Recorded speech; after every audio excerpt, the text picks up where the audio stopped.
Good evening, students. Today we are here with another topic of 10th class, and this is from chapter 3rd, Nationalism in India. And today's topic is another topic, Civil Disobedience Movement, and इससे related एक और topic है Salt March.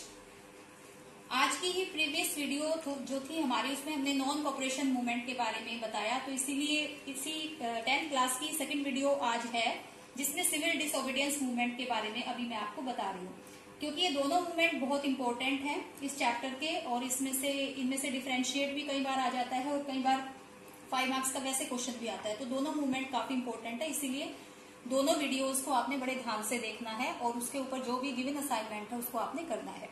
देखिए, जैसा कि मैंने आपको पिछली वीडियो में बताया था कि 1922 में जो नॉन कॉपरेशन मूवमेंट है वो गांधी जी ने विड्रॉ कर दिया था, यानी कि वापस ले लिया था। तो उसके बाद की सिचुएशन पढ़ेंगे हम सबसे पहले 1930 तक, क्योंकि 1931 में सिविल डिसोबीडियंस मूवमेंट स्टार्ट हुआ था। तो इन ईयर्स में कौन कौन से ऐसे इंसिडेंट हुए, कौन कौन सी ऐसी सिचुएशन क्रिएट हुई जिसकी वजह से कि इतना बड़ा और अनदर मूवमेंट जो है वो स्टार्ट करना पड़ा। सिविल डिसोबीडियंस का मतलब होता है, डिसओबीडियंस का मतलब होता है कि एक तरह से आज्ञा ना मानना, यानी कि जैसे कि नॉन कॉपरेशन में क्या था कि ब्रिटिशर्स को कोऑपरेट ना करना, और इस मूवमेंट में क्या था कि कोऑपरेट तो करना ही नहीं, इसके अलावा उनके बनाए गए जो कानून है उनको भी नहीं मानना। तो सिविल डिसोबीडियंस मूवमेंट जो है वो उससे भी एक थोड़े बड़े लेवल का मूवमेंट इंडियन हिस्ट्री में माना जाता है। देखिए, जो सिविल डिसओबीडियंस मूवमेंट जब स्टार्ट हुआ तो उसके लिए सबसे पहले उसकी हम जो एक बैक हिस्ट्री पढ़ते हैं कि उसके सर्कमस्टेंसेस पढ़ते हैं कि किस वजह से ये जो मूवमेंट है ये स्टार्ट हुआ। तो टॉपिक है आपकी बुक में टुवर्ड्स द मूवमेंट, यानी मूवमेंट की तरफ कैसे गए, क्या सिचुएशन अराइज हुई। तो देखो, एक ऐसी सिचुएशन थी उस टाइम इंडिया में, हम पहले पॉलिटिकल से रिलेटेड यानी पॉलिटिक्स, इंडियन जो पॉलिटिक्स थी उससे रिलेटेड सिचुएशन के बारे में देखते हैं। उस टाइम आप सबको पता है कि कांग्रेस पार्टी जो थी वो काफी अपना एक स्ट्रॉन्ग इम्पैक्ट उसने दिखाया हुआ था। लेकिन कांग्रेस में क्या था, उस टाइम दो आइडियोलॉजी बन चुकी थी। एक तो वो व्यक्ति थे लिबरल्स यानी कि मॉडरेट थे, जो कि नहीं चाहते थे कि इस तरह के मूवमेंट हो जिनमें कि वायलेंस हो, इस तरह के मूवमेंट हो, और वो चाहते थे कि हम जैसे वो दोबारा से एक तरह से राजनीति में आना चाहते थे। जैसे कि उस टाइम काउंसिल्स थी, काउंसिल का इलेक्शन होते थे, तो वो लोग चाहते थे जैसे कि हम काउंसिल्स के इलेक्शन के थ्रू ही मेंबरशिप ले और फिर जो ब्रिटिशर्स की पॉलिसी है उनको क्रिटिसाइज करें, मतलब उनका मेथड ये था।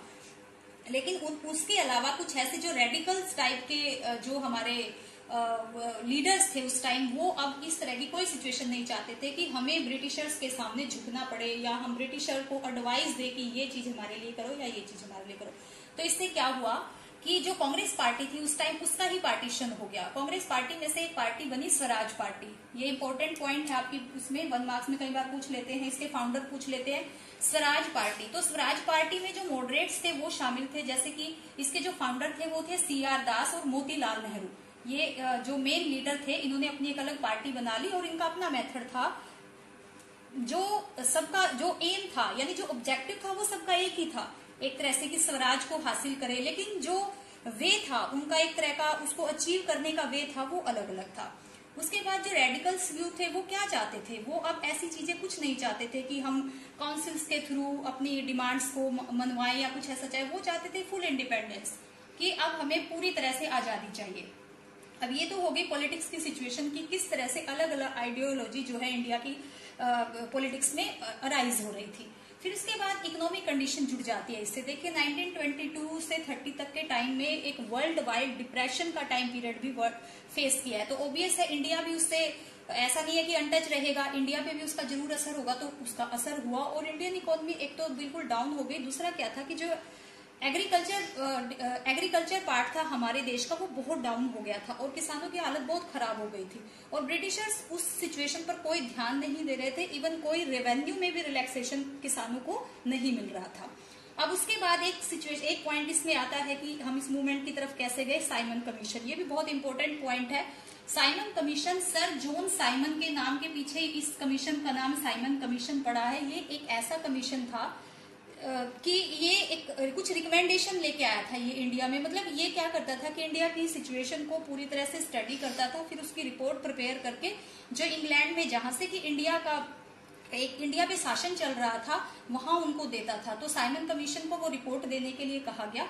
लेकिन इसके जो मेंबर्स थे 7 मेंबर्स थे, वो सारे ही ब्रिटिशर्स थे। इसमें कोई भी इंडियंस जो है वो इंक्लूड नहीं किया।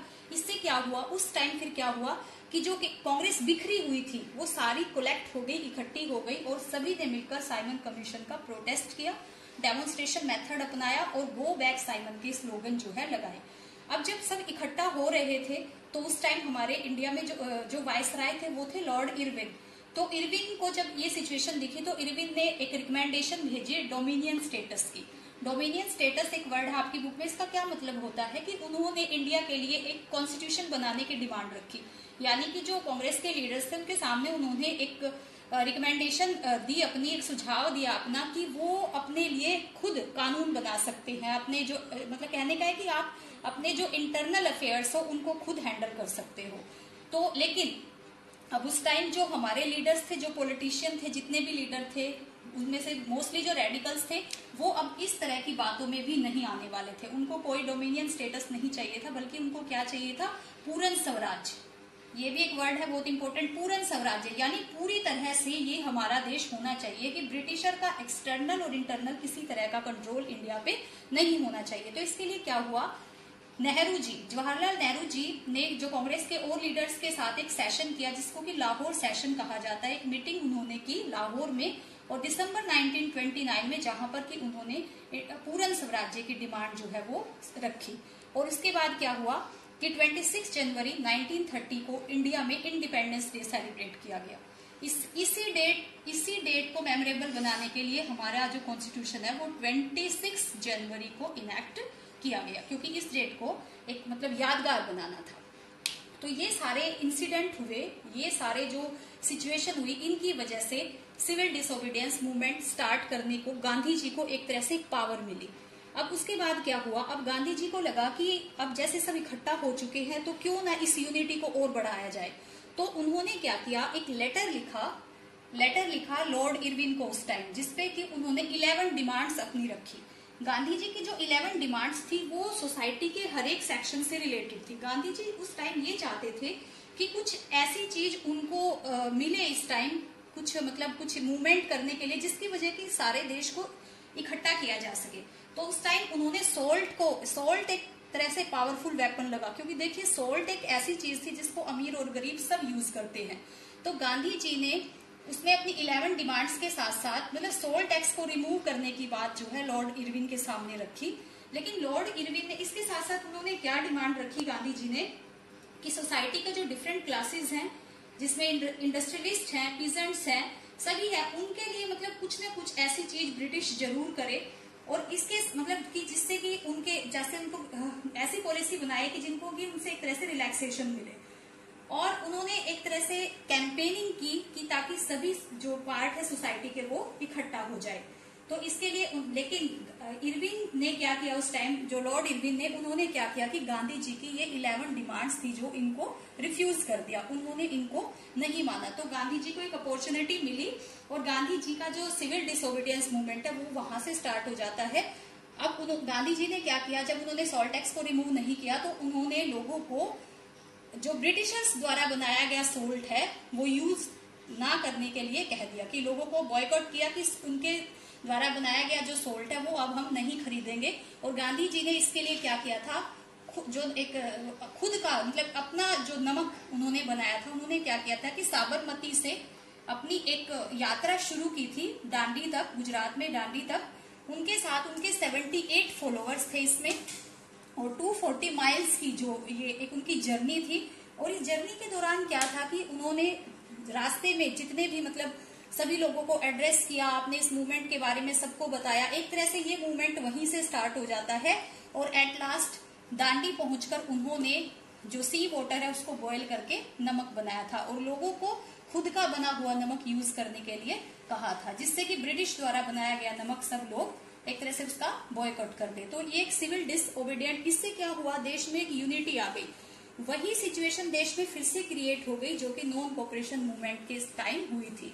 अब डिफरेंट क्या था दोनों, अब एक क्वेश्चन बन जाता है आपका कि दोनों मूवमेंट में क्या डिफरेंस है। आप इसमें भी बॉयकॉट कर रहे हो, उसमें भी बॉयकॉट कर रहे हो, तो इसमें क्या डिफरेंस था। देखिए इसमें ये मेनली दो डिफरेंस माने जाते हैं। एक तो इसके लिए जो सडन जो इमीडिएट रीजन था नॉन कोऑपरेशन में तो था रॉलेट एक्ट, कि रॉलेट एक्ट की वजह से नॉन कोऑपरेशन मूवमेंट शुरू किया था। Disobedience, civil disobedience movement start करने के पीछे इमीडिएट जो एक तरह से रीजन था वो था कि गांधी जी की जो 11 डिमांड्स थी वो लॉर्ड इरविन ने खत्म मतलब रिफ्यूज कर दी थी, उन्होंने नहीं मानी थी। और इसमें क्या, इसमें देखो कोऑपरेशन इसमें भी ना करना था, इसमें भी ना करना था, लेकिन सिविल डिसओबीडियंस में क्या था कि कोऑपरेशन ना करने के साथ साथ उनके जो कानून थे ब्रिटिशर्स को उनको भी तोड़ना था एक तरह से, कि उनके कानून अब हमने मानने ही नहीं है। जैसे कि सॉल्ट टैक्स को उन्होंने एक तरह से, जो सॉल्ट टैक्स था, नमक कानून था, उसको तोड़ा था। जो सॉल्ट लॉ उन्होंने बनाया हुआ था उसको उन्होंने तोड़ा था। अब क्या हुआ, पूरे देश में फिर से उसी तरह से सेम वही सिचुएशन हो गई। फॉरेन गुड्स का बॉयकॉट किया गया, गवर्नमेंट जॉब फिर से छोड़ दी गई। अब क्या हुआ कि जो मेन लीडर थे उस टाइम, जैसे गांधी जी भी अरेस्ट हो गए थे, एक गांधी जी के बहुत बड़े फॉलोवर थे, डिसिपल थे, अबुल गफार खान, उनको ब्रिटिशर्स ने जो है अरेस्ट कर लिया था। मतलब जो ब्रिटिशर का रिप्रेशन था एक तरह से वो काफी ब्रिटल था, बहुत ही मतलब बुरी तरीके से उन्होंने रिप्रेस किया। इंडियंस जो सत्याग्रही थे एक तरह से, जो वो बहुत अच्छे तरीके से प्रोटेस्ट कर रहे थे, डेमोन्स्ट्रेशन कर रहे थे ब्रिटिश पॉलिसीज का, लेकिन जो ब्रिटिश की पॉलिसी थी उनको रिप्रेस करने की, एक तरह से उनको रोकने की, वो बहुत ज्यादा गलत थी। निर्दयता पूर्वक व्यवहार वो कर रहे थे, बहुत सारे लोगों को मारा पीटा उस टाइम, और अराउंड 1 लाख के अराउंड लोगों को उस टाइम जेल में उन्होंने डाल दिया। अब जेल में अबुल गफार खान, जवाहरलाल नेहरू जैसे लीडर जो है वो जेल में हो गए, तो गांधी जी ने क्या किया फिर इसको, इसी जो सिविल डिसओबीडियंस मूवमेंट को सडनली उन्होंने कॉल ऑफ कर दिया, इसको वापस ले लिया, क्योंकि इस तरह की सिचुएशन जो है देश में अराइज हो गई थी। अब उसके बाद एक इसमें फिर उसी के साथ नेक्स्ट टॉपिक, क्योंकि इरविन जो थे उनको भी ये सिचुएशन समझ आ रही थी कि भाई देश फिर से इकट्ठा हो रहा है, उनको थोड़ा सा यही लगने लग गया था कि भाई सिचुएशन फिर से क्रिएट हो रही है। तो गांधी इरविन एक पैक्ट यानी एक समझौता हुआ था उनके बीच में। इरविन ने गांधी जी को लंदन में सेकंड राउंड टेबल कॉन्फ्रेंस, ये एक मीटिंग थी, इससे पहले फर्स्ट राउंड टेबल कॉन्फ्रेंस हुई थी जो कि इंडिया कांग्रेस थी उस टाइम, उसने उसका बॉयकॉट कर दिया था। तो गांधी जी को उसने बुलाया इस कॉन्फ्रेंस को अटेंड करने के लिए, और गांधी जी लंदन में इस कॉन्फ्रेंस को अटेंड करने के लिए गए, और उन्होंने अपनी रिकमेंडेशन ये रखी कि जो प्रिजनर्स उन्होंने, मतलब जैसे अबुल गफार खान थे, जवाहरलाल नेहरू थे, उनको उन्होंने जेल में डाला हुआ है, तो गांधी जी ने ये रिकमेंडेशन रखी कि वो उनको रिलीव कर दे, यानी जेल से उनको छुड़ा दे।